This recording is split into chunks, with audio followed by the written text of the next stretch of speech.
Uy, hala, kana mo'y sudan. Humba, kabalo mo si pampatulod ani, kana ko nga bugnaw. Wana sa ginasa pa minuto ginahulat tayo mang lupad tang tanan. Karong alam mo na magamatag sudan yung pamputok batok yun ang level day. Grabe naman ang pagkalupad ni Karagwa. Karon day sakto kay nakoy tiyan diri sa baboy mo ni lami kay ihumba. Kana bitong lami ihumba day kana nagka-layer ang tambok ng iyang unod. Wa na sa ginaura-ura na mo ato dito sa kusina ka pero makasugod na tagluto sa tong humba. Syempre day atong unang i-prepare diha baboy kining baboy na to day ato nang gutad-gutad. Ulo na mo sa pagka-style ani nga pagkagutad day kana bito pareha sa pista. Iba sa ganin pista day na ginang humba o ina na lang pagkagutad square kuha so na ng butang and then atong ipa-prepare uban ingredients. Go. Pwede kay ko pero mas recommended gyud ako ang pineapple juice day kay para dali ra mahumok ang karne. Yes po opo and then next black beans. Sunod banana blossom kuha sulanan butang. Mga lamas na ahos dukduka panita gutara kuha sulanan butang. Sunod bombay panitira na mga bombay day gutad-gutara kuha sulanan butang. O iwan na sige na kay na prepare naman ako tanan ingredients magluto na tapat before anything else. Mag-inom sa tag vitamin C, Mighty C. Yes po opo mo na akong gina-maintain og inom day ang Mighty C vitamin C para iwas sakit, iwas subaw-subaw. Kining Mighty C is gikan ni siya sa Klinika di Alternativo. Yes po opo available ni siya sa mga pharmacy ug mga duol niyo nga butika day go. Wana sige na di na ta maglangay maghaling na ta 1 2 3 go tak ang kala buak kalha o. Yes tama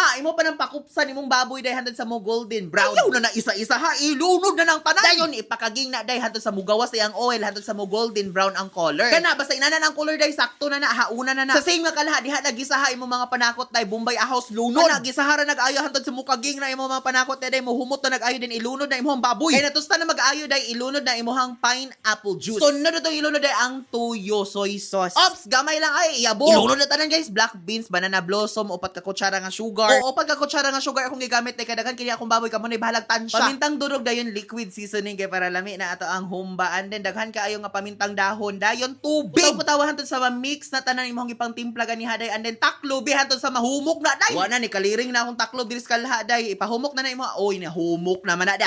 Kana koy lami kay nga humba day o tanawan niya ang color day nag-uyog-uyog o tanawa huyong-huyong. Wa na sige na hauna na nakuha plato butang kanon day itappings day na imong humba day perting lami ana day tanawa porma. Wa na sige na mga na taon say Paris ani ang say Paris ani pampatulod ko. Ay correct tama. Basta gani mga inani nga sudan day humba mga karne mga oil day o inaana day lami kay na i-Paris ang cook day. Basta inani nga pagkaon day lami kay na ikinamot. Yes po opo i-feel gina ni mas imong kamot day kay lami kaayo na o kuhag karne paak dayon kanang unod perting lami o nag-uyog-uyog ka na perting lami aday. Basta pag gani pista di po na mawala ang humba kay mao man na ang specialty basta naay pista. Kay mao may una mabalot ba bring home agoy bukayo na. Wa na sige na usol next sa kulutoon day ba kay para makabalo ko tabangi ko ninyo comment down below. That's all for today guys. Bye bye.